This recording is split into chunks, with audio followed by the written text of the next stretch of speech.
grande productivité dans les fermes, c'est les petites fermes, c'est pas les grandes fermes. Évidemment. Et là, je veux savoir ce que vous êtes prêts à faire pour développer les petites fermes. Mais moi, je ne suis pas prêt. Face à une assemblée d'agriculteurs, de consommateurs et de citoyens, 4 députés européens répondent à leurs questions, mais aussi à leurs craintes sur la menace qui pèse sur l'agriculture paysanne, le nombre décroissant d'agriculteurs, la difficulté de l'accès aux terres ou encore l'attitude de multinationales qui voudraient prendre les pleins pouvoirs sur la production des semences notamment.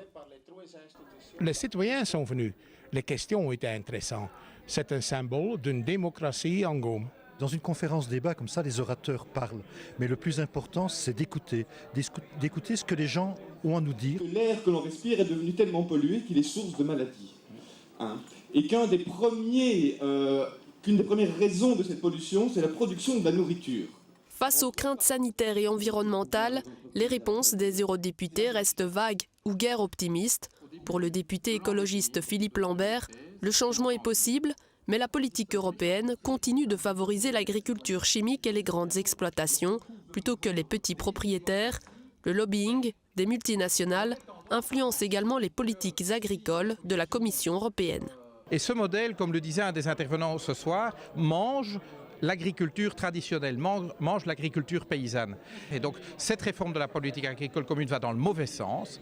C'est pourquoi d'ailleurs les Verts s'y sont opposés, mais nous nous sommes sentis un petit peu seuls à le faire puisque la plupart des partis en Europe, y compris les Belges, ont soutenu ce modèle industriel. Le député européen PS Marc Tarabella, lui, préfère voir le verre à moitié plein plutôt que le verre à moitié vide concernant la politique agricole de l'Europe.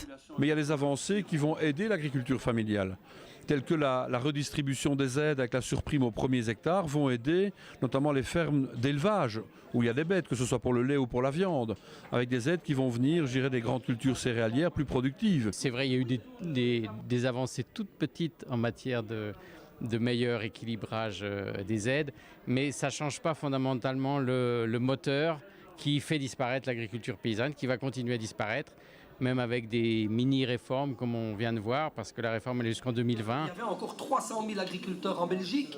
En région wallonne aujourd'hui, on est à moins de 13 000. Ce qu'il faut faire, c'est rémunérer l'agriculteur pour son travail. Ça, par le fruit de son travail, donc par la vente de ses produits. Ça c'est vraiment un rêve. Mais on est dans une politique aujourd'hui, dans une structure qui se mondialise de plus en plus. Et donc, on n'est plus concurrentiel aujourd'hui par rapport au marché mondial. Moi, ce que je retiens du débat ce soir, c'est qu'en tout cas, il y a une grosse lourdeur européenne pour faire changer les choses. Et les citoyens, eux, ils ont décidé aujourd'hui de prendre les choses en main.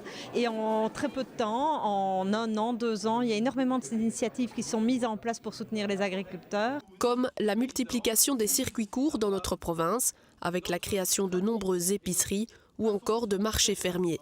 Pour défendre l'agriculture paysanne, il n'y a pas que les politiques qui peuvent le faire. Les citoyens, dans leurs actes quotidiens, peuvent défendre l'agriculture paysanne. Si demain, la Gaume, on va le dire comme ça, se décide d'acheter, se nourrir avec les produits locaux, on n'a pas besoin d'exporter. On peut, nous les paysans, produire pour nourrir la Gaume, quoi. On n'a pas besoin d'aller sur des marchés internationaux, etc. On est suffisamment en Gaume que pour s'échanger entre nous, quoi. Cet homme, lui, a fait son choix. Agir tout de suite et consommer local sans perdre de temps à discuter. Moi, je vais simplement aller pratiquer quelque chose de pratique, quoi. Je vais pas rester ici, quoi. Santé. Non.